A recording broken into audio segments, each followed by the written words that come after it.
Support for your public radio station comes from our members and from Rochester Events and Creative Concerts, presenting an evening with Joss Stone in her Less is More concert, a performance at the 800-seat Temple Theater, Wednesday, February 26th. Reserved seats available at rochesterevents.com. From GreenSpark Solar, serving the greater Rochester and Finger Lakes regions for over 20 years, GreenSpark Solar is dedicated to helping people power their homes and businesses with local solar power and battery storage backup. More at greensparksolar.com. And Bob Johnson Auto Group, proud supporter of Connections with Evan Dawson, believing an informed public makes for a stronger community. BobJohnsonAutoGroup.com. From WXXI News, this is Connections. I'm Evan Dawson. Our connection this hour was made in Washington when a nominee for President Trump's cabinet was getting grilled by lawmakers. In this case, it wasn't Matt Gaetz or Pete Hegseth or RFK Jr. or Tulsi Gabbard or Elise Stefanik.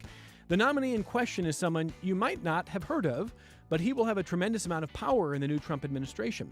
Russell Vought was confirmed in a narrow vote to become the new director of the OMB, the Office of Management and Budget, and he arrives with a desire to make federal benefits significantly more restrictive for things like Medicaid, even food assistance. Here's how the New York Times reports it, quote, Russell T. Vought told Senate lawmakers that he supports work requirements for low-income Americans receiving publicly subsidized health insurance, among other benefits. The comments suggested that the Trump administration was likely to seek a broad overhaul of how the federal government administers Medicaid, the joint federal-state health insurance program for more than 70 million people. They also signaled that work requirements were likely to become a focal point in Mr. Trump's approach to the American safety net. End quote. Vought went on to say that the 1996 welfare reform bill signed by President Clinton was a kind of model for him, which required low-income Americans to prove they were working or trying to work before receiving safety net benefits. The Economic Policy Institute almost immediately responded by pointing to their own research on the subject. They summarized, quote, work requirements don't actually boost employment. They just make it harder for people to access crucial food assistance and healthcare services, end quote. But Vought says that the new Trump administration policy is meant to make Americans remember the dignity and the importance of having a job. Meanwhile, in Rochester, the number of families who are food insecure is growing. And that means the number of children in poverty and children living without consistent meals is growing, which is where our guests come in. FoodLink is planning significant upgrades. Programs like Boja Incorporated are preparing hundreds of meals a week. SNAP educators are trying to help anyone who is entitled to benefits know how to access them. Let's talk about it with our guests this hour. And Julia Tedesco is the president and CEO of FoodLink. Welcome back to the program. Thank you for being here. Thanks for having me. Also with us is Loren Walker, who is a SNAP Ed nutrition educator. Oh, Loren, I had your title. Loren's a SNAP Ed nutrition educator at Cornell Cooperative Extension of Monroe County. Thank you for being with us this hour. Thank you for having me. Welcome to Loren's colleague TJ Chess, who is a natural resources educator and climate stewardship coordinator for Cornell Cooperative Extension of Monroe County. Thank you for having me. Yeah, great to have you. And welcome to Sadhu Hadan, who is the founder of Boja Inc. Welcome, Sadhu. Thank you for being with us. Thank you. Great to be here. Tell us what Boja is. So Boja is a local volunteer-run organization that has been feeding community organizations for the past 4 years. What started out as something like 25 meals a month by our local Temple volunteers has now grown to 500 meals a week in feeding Rochester, some of Rochester's organizations. Remarkable story, and we'll talk in a moment about how that growth happened. I'm sure Sadhu was not expecting that to happen. No, not at all. But it's a great story, and we're going to be talking about that coming up. I want to pull back first and just talk a little bit about what we are seeing in Washington. And I told our guests, I'll start with Julia, our guests are not expected to be experts exactly on what this new administration is going to do. I mean, a lot of that story has yet to be written. But clearly the signal is that we could see more restrictions, a narrowing of who can get benefits, and the Trump administration is saying they think there's a reason. They think there's too much abuse and waste in the system. What do you see there? Well, first of all, this is no surprise. He tried to do that in his first administration and failed to do it. But it is a real threat. We know for a fact that there's very little fraud or waste in SNAP. It is well documented and well researched that it is the best anti-poverty program this nation has ever seen. About 2/3 of recipients are children, seniors, folks with disabilities, and there's 42 million Americans that rely on SNAP. And furthermore, I think what is lost sometimes is that it's not just about food insecurity, which should speak for itself. It is it also the idea that it will save Americans money is short-sighted. SNAP reduces medical costs, reduces healthcare costs. It's shown to do that. And it's about 24% of consumer spending in the U.S. as well. So the idea that we'll cut it and the country will be better off or that we'll see savings is incredibly short-sighted. I want to make sure the terminology is clear. I think probably listeners are mostly familiar, but the term we used to often hear is food stamps. I don't think that's a term. Do we still hear that? Yeah, colloquially you hear food stamps, but SNAP stands for Supplemental Nutrition Assistance Program, and really it functions the same as food stamps did. In that first administration that you talk about, Julia, I recall more of a focus. There were opinion pieces and this movement to say, well, we should restrict what kinds of food people can buy. I don't like people buying soda on SNAP. I don't like people buying junk food on SNAP.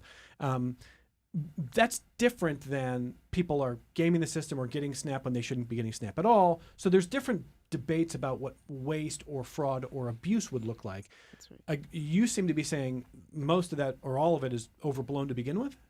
Yeah. I mean, first of all, on the subject of what people can buy, FoodLink believes in the dignity of choice. And what has been shown over and over is that folks, whether they're using SNAP or non-SNAP, or folks that rely on SNAP and folks that are not eligible, purchasing patterns seem to be about the same. We're not seeing folks with SNAP purchasing far worse or less healthy food. But more important than that is that folks on SNAP has been shown to improve healthcare outcomes for recipients. Overall, the biggest barrier to living a healthy life for folks is the ability to afford food, and SNAP takes care of that.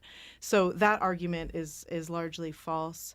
But there are many mechanisms, as you said, different.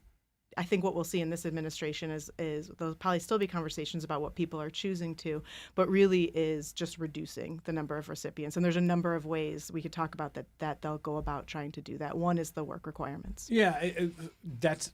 I don't even think that's up for dispute. The Trump administration, with the creation of DOGE, the Department on Government Efficiency, which had Elon Musk and Vivek Ramaswamy, they've already got Ramaswamy out, but they're talking about cutting, $1 trillion, something, a huge number, and taking from many, many different departments. So they certainly would look at different kinds of safety net programs, and they're going to.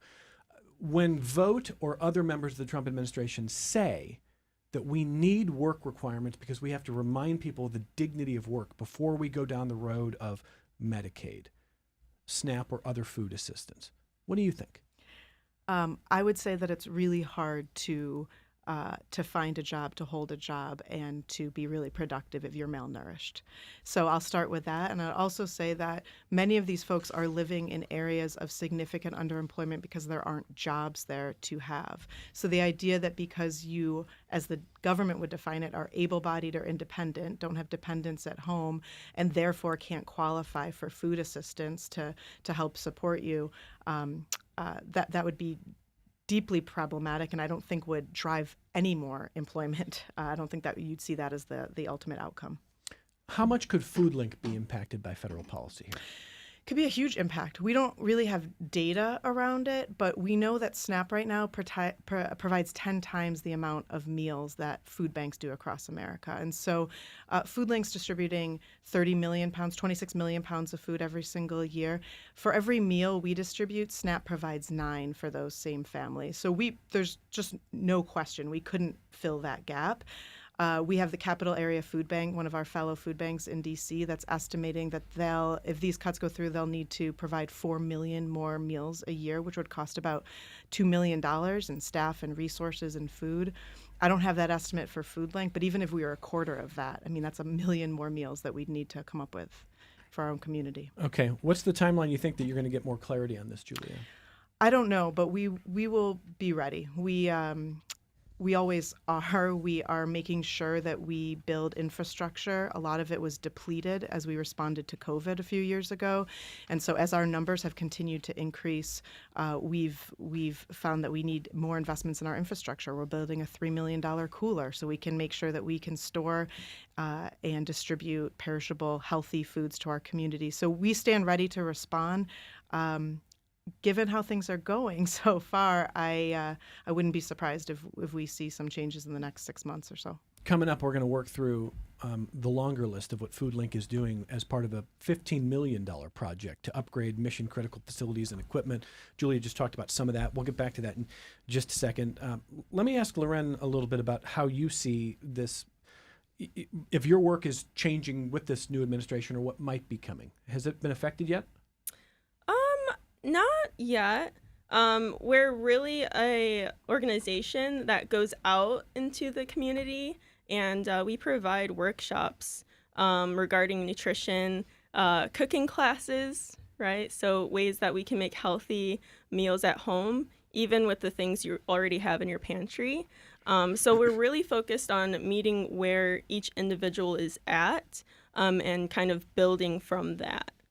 And do you have any thoughts, Lorena, as this country is going to debate these work requirements and who's getting SNAP benefits, who's not, who's getting Medicaid, who's not, who should be? What do you make of that debate? Personally, I don't really necessarily have an opinion on it, but I do know whatever happens, it'll happen. Okay, well, I mean, as you heard Julia mentioned here, there's still a lot to kind of be sorted out, but this is an administration that's moving faster. I mean, one thing, I'll just ask Julia this. I mean, you mentioned the first Trump administration. One of my first observations in Trump 2 is this is a person and a team that has come in much more prepared for how they think they want to get things done quickly this time. Do you see it that way? Yeah, clearly, and they have a lot less checks and balances, I think, within government right now. So this is not something that, to my understanding, no expert here has to wait for a renewed farm bill to enact. I think this can be, Congress can approve it, or who knows what's possible with executive orders, but that he could move a lot more quickly to reduce benefits. All right, so now I want to just make sure that every one of our guests gets a little bit of a chance to talk about how they see the current state of need. Julia, you talked a little bit about it, but what's the 30,000 foot? I mean, how are we doing on food insecurity and need in this region right now?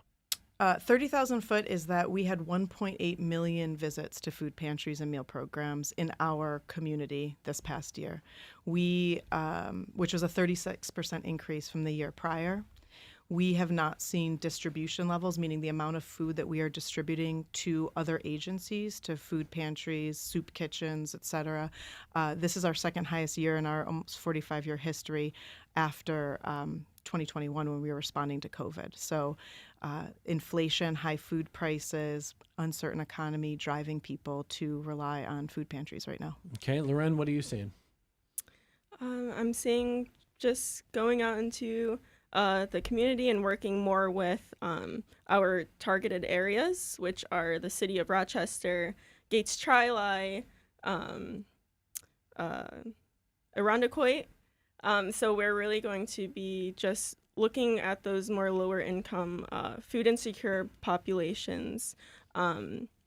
We also do have a program that we provide called the FVRX program, which is the Fresh Fruit and Vegetable Prescription Program, where after every class that we do, participants will receive $15 in vouchers that they can spend on fruits and vegetables at different retailers such as Wegmans, actually the curbside, FoodLink's curbside market. So we kind of go hand in hand with that and just providing different resources for the community to kind of help with purchasing more fruits and vegetables. And still plenty of need. Yes. Yeah. TJ, what about you? What are you seeing?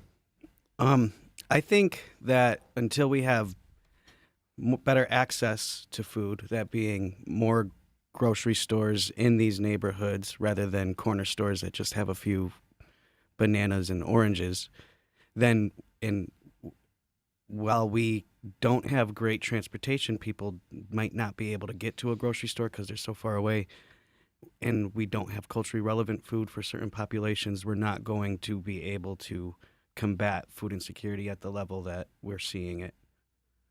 So I think that there needs to be some big changes going on with the way that we have certain there's big changes in terms of like where grocery stores are, what these local convenience stores are doing, and support for those types of organizations as well, and for-profit businesses to be able to provide that. Sarah, what are you seeing? We're seeing a lot of people who are appreciative of a hot meal that's being handed to them. Even though where we are taking our food and delivering them, they are to places like House of Mercy and the Vineyards and all, where they have a kitchen, established kitchen, and they're able to prepare the foods. Us coming in with a hot meal that's already prepared with a side dish and fresh fruit is impacting them in a way where they're so appreciative, especially when it's cold out. There are a lot of the clients that come there, they don't necessarily have an address.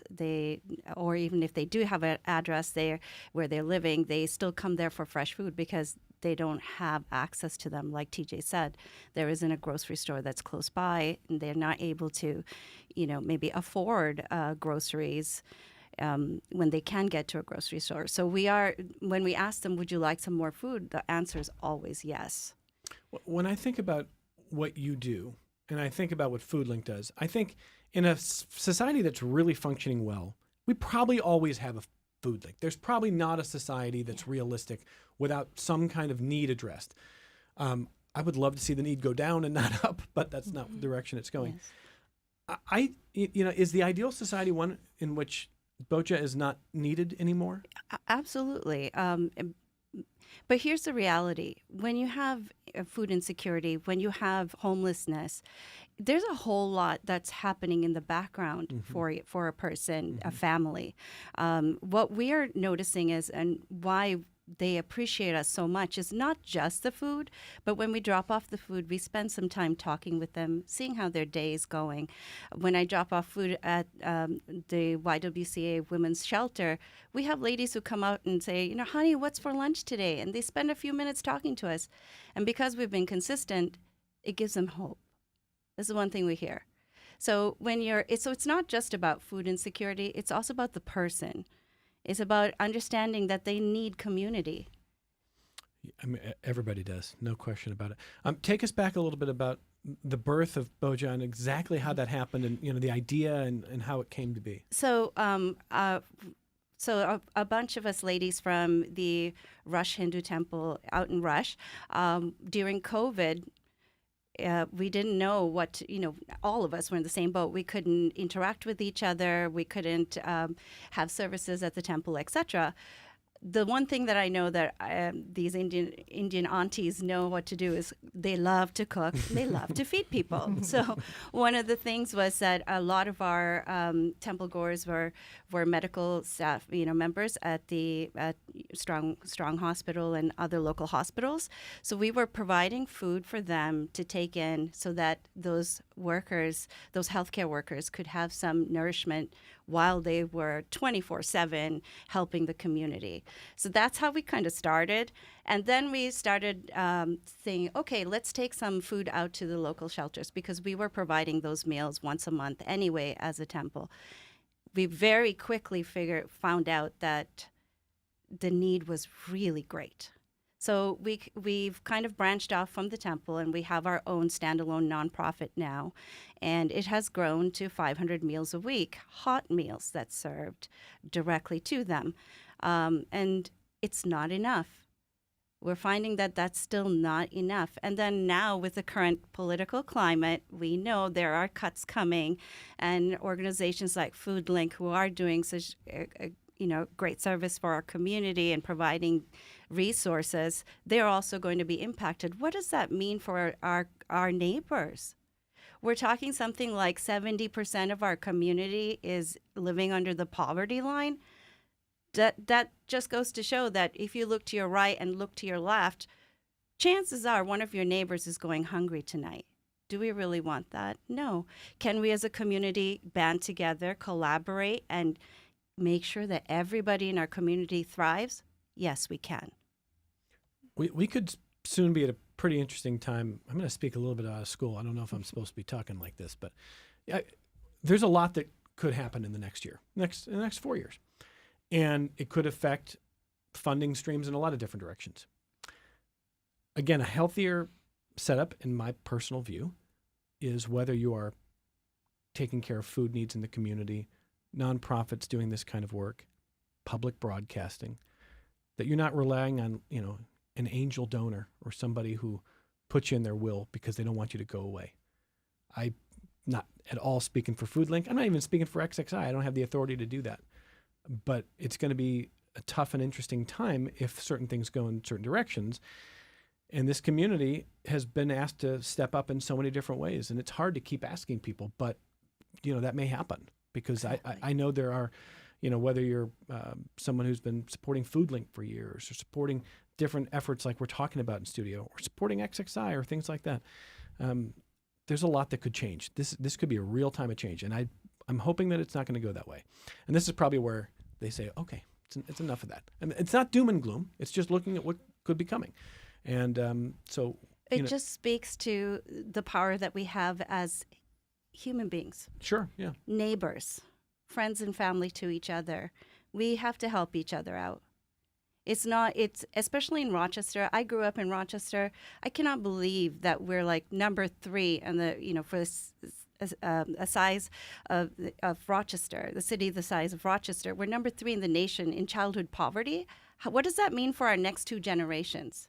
If every child is going, or those children are going to school and they're not able to focus on the education because they're hungry, what does that say for us as a community? So we got to do something. Well, you're at 500 meals a week, and you said that's not enough. It's not enough.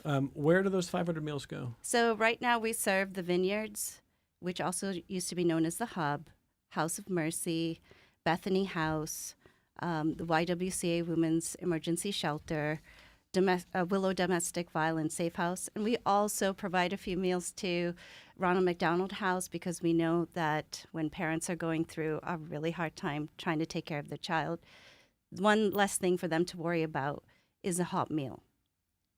Well, and I mean, is it going to be 1,000 meals? What could you do? We would love to scale in the next 5 years to 2,000 meals a week, 2,000. a day. 2,000 a day. A day. And, Gracious. Of course, we need facilities for that, but we're in a great place. The commissary, if everybody didn't know, it's downtown at the Sibley's building. They're fantastic. So it's, we use their facilities and we cook out of there so that everything's in compliance. And we try to help as many people as we can. Centrally located, right downtown, easy to move. Exactly. No, that is a really cool space. If people haven't been to the old Sibley's in a while. Yes. Yeah, that's really cool stuff happening Yes. there. And you met TJ. I think you guys got hooked up Yes, at some point along the line. TJ and group have been amazing support.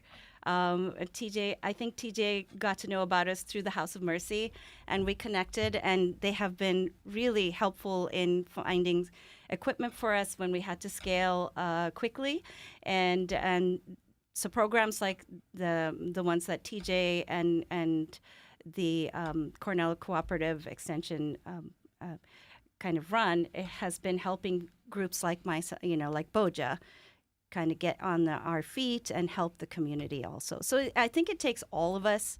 It's going to take a FoodLink. It's going to take, Cornell Cooperative Extension. It's going to take people like, BOJA and other groups that are doing this for us to work together and bring our community up to thrive. TJ, you want to tell us a little bit more about this partnership? Yeah, so the program that Saru was referring to is called the Monroe County Food Insecurity Project. There's money that was funded by Monroe County legislators, and the project is run through us here at CCE. Our mission is to support organizations going throughout Monroe County that help people get food today and plant the seeds for them to ensure their own sustainable food security going forward.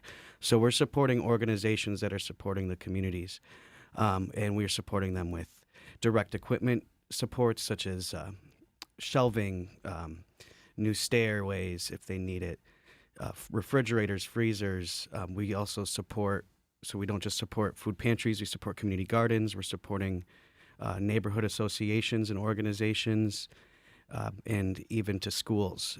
And this has been a lot of work, but I think it's been well needed, because we've assisted over 18 organizations in the 1 year that we've been doing it so far. And if anyone wants to apply as an organization, you could just email Monroe Food Project at cornell.edu or call our number at 585-753-2550. Hey, we'll put that in our show notes and when we post the program later today on how to get in touch with TJ and the group there that he mentioned. And by the way, as much as we're talking about what could be a challenge coming up here, I'm extremely optimistic. This community is amazing, and it's one of the big reasons that programs like the ones you're hearing have been so well supported. After we take this only break and I get a little water, we're going to come right back on Connections. Support for your public radio station comes from our members and from the University of Rochester, presenting the Upstate New York Supplier Diversity Summit and Expo with education and networking opportunities Wednesday, February 5th at the Convention Center. More information available on U of R's procurement website. And the Highlands at Pittsford, an independent and assisted living community affiliated with the University of Rochester, offering cottage and apartment homes, daily life enrichment activities, and care assistance as needed. More at highlandsatpittsford.org. This is Connections. I'm Evan Dawson. Let me try to answer some questions that have come in from listeners. Marsh writes to the program and says, a friend of mine is a volunteer at a food bank in Naples, Florida, where she lives. Last week, they received a donation of cucumbers from Honduras. This makes me think, if imported food is going to have a tariff, will that mean less food will be imported into this country? Will these tariffs reduce the amount of excess food donated to food banks?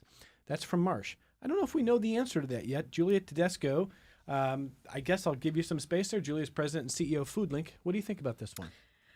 I don't know. I don't think we do have the answer to that. I think it's really reasonable to assume that that will happen. I think something a little closer to home is that if deportations take place, we rely on migrant farmers, migrant farm workers to work the land. We live in a region, a very agricultural region. We get a lot of produce into FoodLink from this region, potatoes, onions, cabbage, you name it.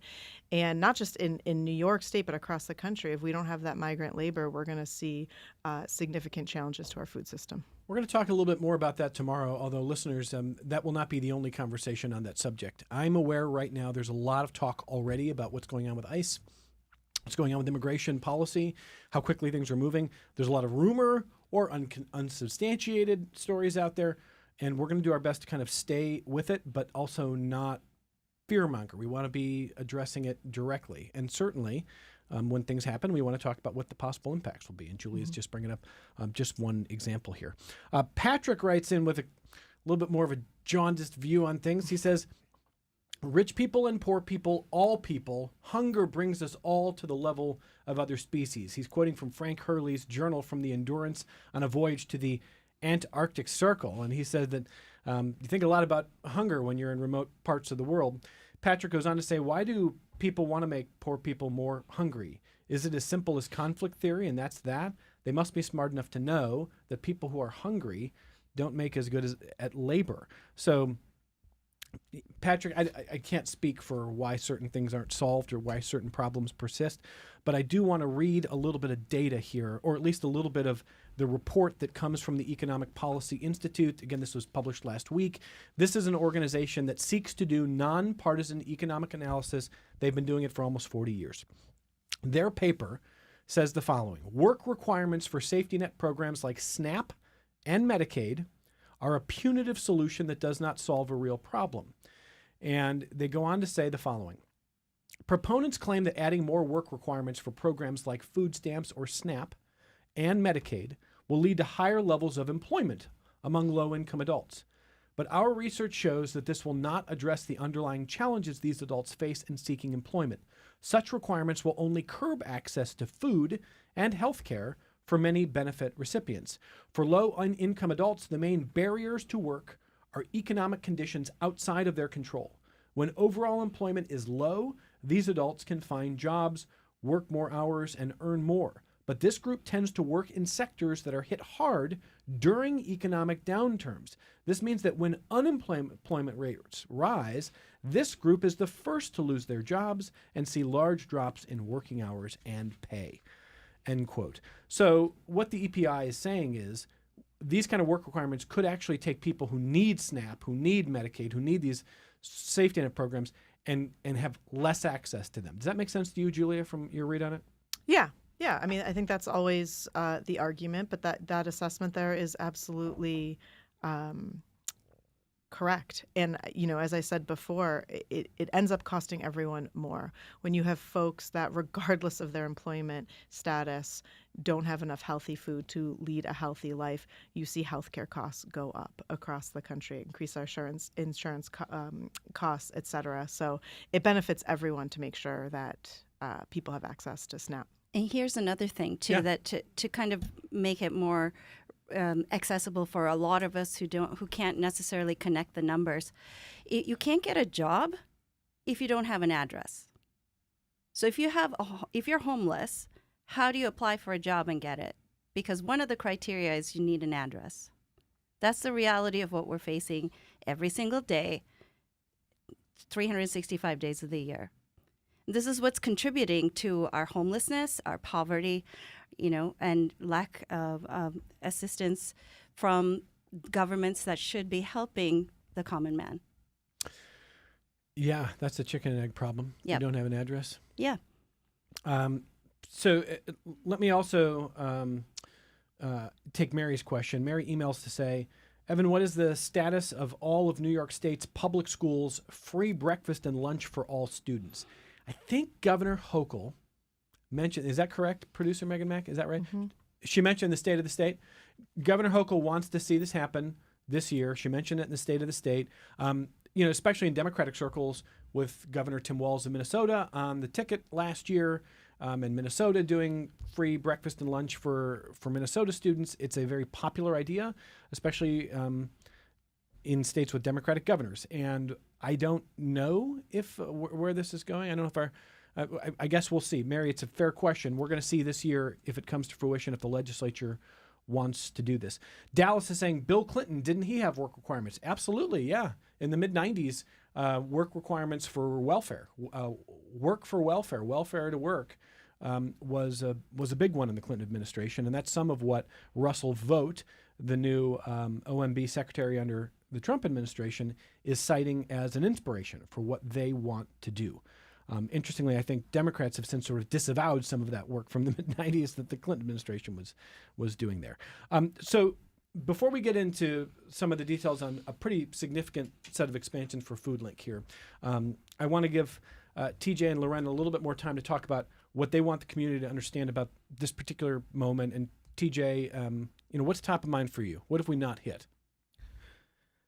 I just want to take a moment to go back to what Saru said in the beginning about community. I think that's the most important aspect, is that we have to build up community. I think it's crap that we have a liquor store on every block, but we don't have a place people can get fresh food on every block. I grew up in the city of Rochester, and it's been that way. And it's just getting exaggerated or exasperated. Exacerbated. Yeah, absolutely. Yep. And that's why when we're providing intakes to the different organizations that we're supporting with the Food Insecurity Project, we're not only providing direct equipment support, but also trying to build up community and relationship by trying to provide education, whether it's just handouts that people can take, or access to classes that our SNAP educators and other educators we have at CCE are offering, and then more support in ways that people might not necessarily think, like just advisory. Like people sometimes need just someone to talk to about things, like how do I do this? And then just providing those resources. A lot of our public resources are not easily accessible online, and then you have to be online to have access to those resources anyways, and some people don't have that. So I think that's the first thing on my head. What do you think is standing in the way of solving some of that? I think this is a deep-rooted systemic issue. I think we're getting into food sovereignty more than food insecurity, where people, it's a right. I'm a natural resources educator, and food is a natural resources. Food is a basic human right, and so us putting taxes and money on all this stuff, that raising prices of groceries, making it harder for people to keep up, especially when the housing market is going up in Rochester as well. It's hard to find a place to rent under $1,000, and you'll need a roommate or a partner that'll support you. And so these issues all just are cascading impacts. Like, one thing happens causes a bigger wave to come later of issues. And so I think it's hard to tackle one issue when other issues are feeding into it, making it worse. I think, Saru, you talk about building these relationships. Those are the kinds of stories you hear when you're serving hot meals, aren't they? Critical. We also hear from people who are well-to-do, right? You can't eat your money. It doesn't matter how wealthy you are. It's a basic need, like TJ had said. Having a nutritious meal is a basic human need. And if we want our community to thrive, we've got to provide those meals somehow. So it's going to take all of us to work together from all areas, all strata, to make sure that our community has nutritious meals. We're working together and collaborating to lift each other up. That's how we thrive. Well, let me turn to TJ's colleagues at Cornell Cooperative Extension. Loren Walker is a SNAP nutrition educator. And what do you spend most of your time helping people understand? What do you want to make sure listeners understand about what you do? Yeah.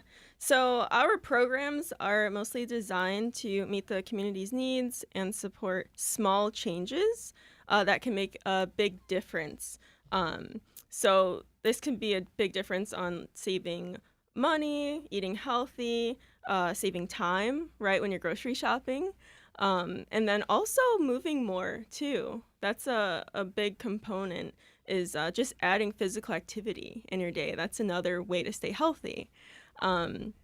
So we do different classes that revolve around more of the visual aspects of nutrition. For example, whenever we're talking about added sugars versus natural sugars, we'll measure out how much added sugars are in a bottle of Coca-Cola, ginger ale, Sprite, and just seeing how much teaspoons of sugar there are is very alarming, right? And it kind of resonates the point with participants even more, that they can see that visually. You're going to ruin Coke for me. But I think this ties to, so for listeners who are like, see, SNAP shouldn't support Coca-Cola. I think Julia's point earlier was education is one thing, but telling people we're going to police every little thing you buy is another. That's where you don't want to go. Is that right? Yeah, autonomy of choice. I mean, and we practice that all of our food pantries, all of our meal programs, meaning we don't get to pick what other people eat, whether it's a dietary preference, a cultural preference. What you can do is provide empowerment through education and resources and making them aware, but we are always careful to honor those preferences and practices. Anything you want to add to that part of it, Loren? Yeah, I mean, I love to have a cookie every now and then, right? But maybe not 10 all at one sitting, right? It does make it a point to focus on moderation, and knowledge is power, too. So having the knowledge of what you are consuming can really make an impact. Well, I had the chance last year to spend a morning at the curbside market that FoodLink provides, and seeing how people get access to what it is they're doing. And what I saw was some of what Saru talked about, not only the need, but also the relationships, people who knew each other by name, FoodLink staff who knew people by name, could talk about what's going on in their lives. It was pretty inspiring stuff, I have to say. And if you read Jeremy Mull's story recently on WXXI News, FoodLink has launched a $15 million project to upgrade facilities and equipment at the Mount Read Boulevard headquarters, the Lexington Avenue Community Farm. Mm-hmm. Is that right? So Can we kind of go down the list? So you want to take through the community Sure. through the plan here? Sure. What does it look like, and what's the timeline? Well, Take it through. first, I'll take a moment and just go back and say thank you to Governor Hochul for keeping universal meals. It's in her executive budget proposal, so is a child tax credit. FoodLink is also pushing for a $100 SNAP minimum. We're on the topic of SNAP food stamps today. At the federal level, it's $23. We have the opportunity to push legislation in New York State that it's a $100 minimum at our state level, which means the state would make up through a mix of federal and state funds the difference between that 23 and 100. So we're pushing for that as well. We have been making a big investment. We've put about $3 million into our building so far. We've been at this building, this headquarters, for 12 years, have owned it for the past 2.5 years. And have done a lot of stuff to make sure that it can be a hub to safely store, aggregate, and redistribute and prepare meals and food for our community. So we still have a ways to go. Right now, the biggest project that we're doing is a $3 million cooler. And the reason we're doing that is to triple, I think maybe quadruple the amount of space we have to safely store perishable foods. Since the pandemic, during the pandemic, we've had 3 tractor trailers reefers running 24/7 in our parking lots that keep food at the right temperature so that we can get it out to our 400 member agencies across 10 counties. That's not a sustainable solution for us. So it's not very glamorous, but this cooler, from refrigerated docks, floor to ceiling. We rescoped our whole food bank and distribution center to build it in there. Will enable us to ensure that we can keep up with demand, growing demand, and that we can have space to support programs like the curbside market to make sure that is all pretty much fresh fruits and vegetables, that we have the place to safely store that. And increasingly, this is product that is not donated. We still are grateful for many donations, but those have mostly plateaued for a number of reasons.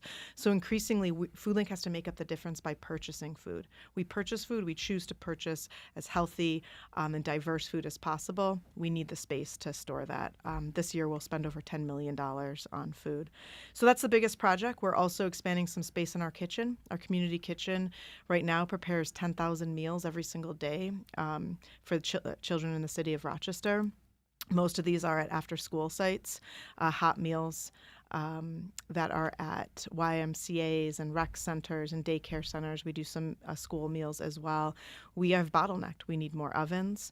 We have an opportunity to take on additional sites. There's not many people doing this. I'm grateful to Saru and her colleagues because there is a need, and there's not as many outlets for prepared meals. So we will be doing some infrastructure improvements there. And you mentioned the farm. I could go on. The list goes on. But our farm, we're putting $2 million in. And the construction's already underway. It'll be done in August, but we're still doing some fundraising. We have had 70 new American families, refugee families, that have farmed that land for over a decade. It's the old subway bed, Rochester's defunct subway. We've made something beautiful from it. And these are folks that are mostly Burmese, Nepalese, who have grown and done subsistence farming there. And FoodLink has farmed a bit there, has grown food to sell on the curbside market, has grown herbs that we use in our kitchen. It's time to expand. We've had a waiting list for a long time, so we will double the amount of plots we have there for community members. We are building a greenhouse, so we'll have year-round growing, and an edible education center, the first of its kind. It'll be a community center. We'll be able to host students from RCSD and neighboring districts, teach them where food is grown, how to prepare food, et cetera. So we're excited about all those investments, and all of them are in response to this community, telling us what they need, what kind of programs they want to see, and certainly a response to the increased need that we've seen at our agencies. Who's standing in the way of solving some of the problems that you see? Well, certainly our current administration. I don't know if I'm allowed to say that either. Yeah, certainly the current administration. We've had even before this administration, I'll say we're mixed up with food in this country, right? We have a farm bill that continues to subsidize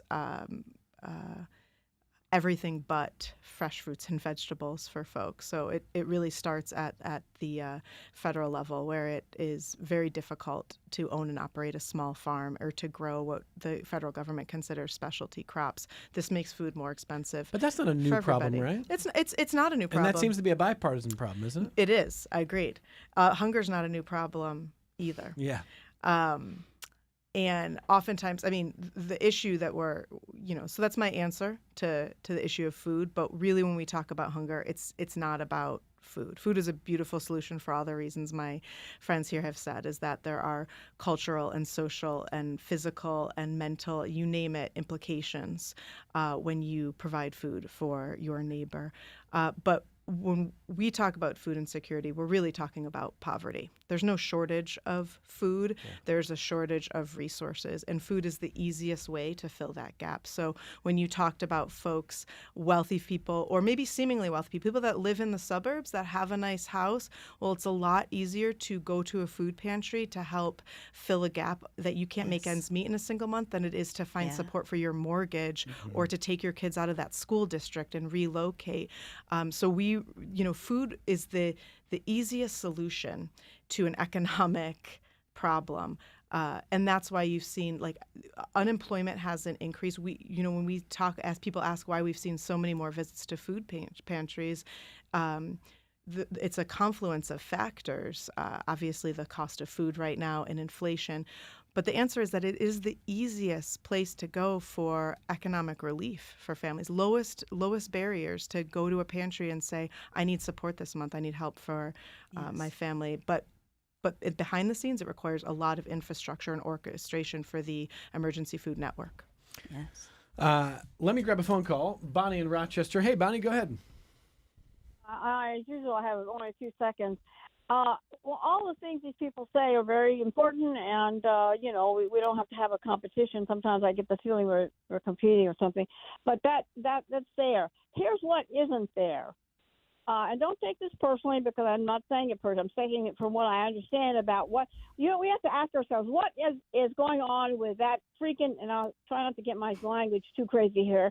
That's now president. And I read this morning. I was looking at Facebook, and I almost threw up. They had he's now trying to put the people who have gender issues, only men or only women, and he's going to put people in prison together, mostly women to men, so that I guess they can have sex or some crazy thing. All right, Bonnie. Let me just say, I know you're fired up, Bonnie, and I hear you. I think a lot of people are fired up. We've got to be a place on this program to be a public square. And some of that is going to be a place for you to pour out your frustration. We got to try to stay focused on a subject and try not to let some of that anger get the better of us.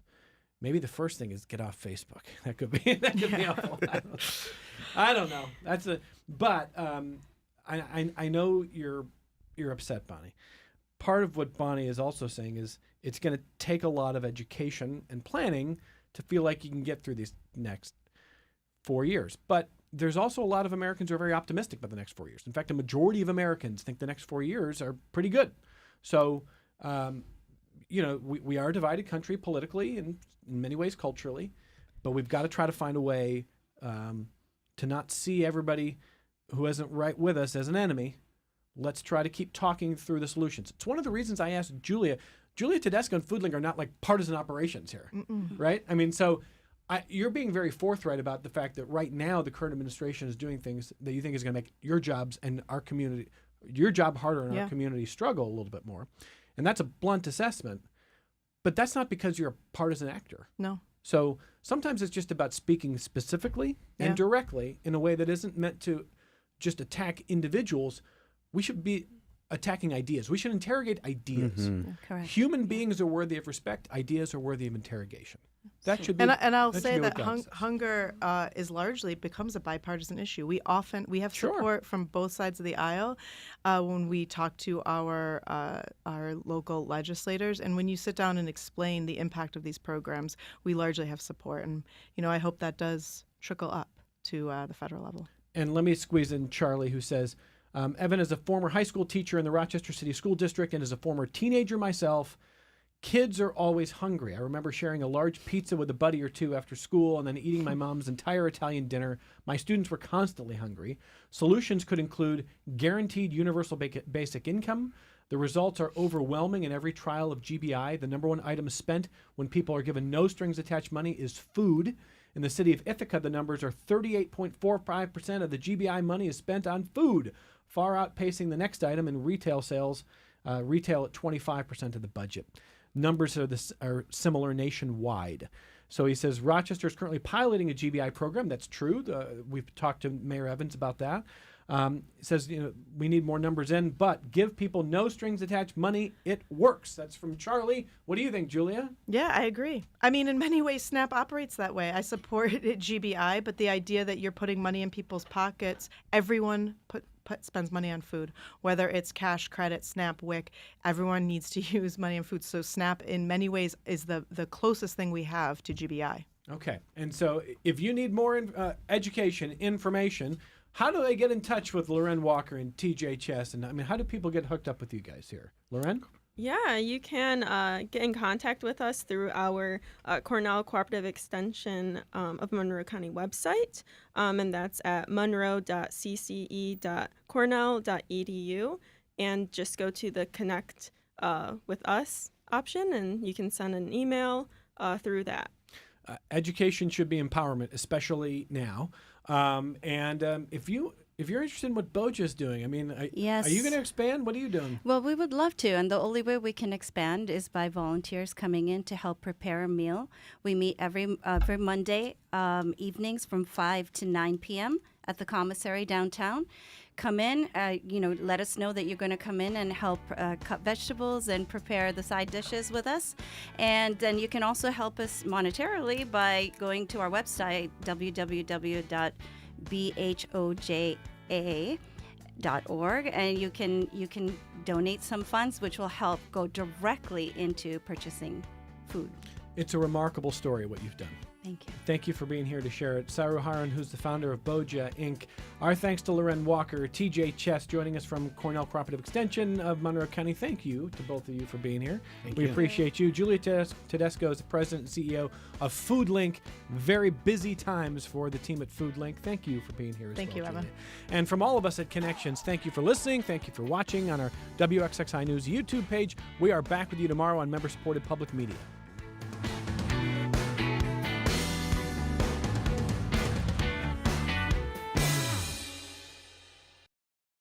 This program is a production of WXXI Public Radio. The views expressed do not necessarily represent those of this station, its staff, management, or underwriters. The broadcast is meant for the private use of our audience. Any rebroadcast or use in another medium without expressed written consent of WXXI is strictly prohibited. Connections with Evan Dawson is available as a podcast. Just click on the Connections link at WXXInews.org.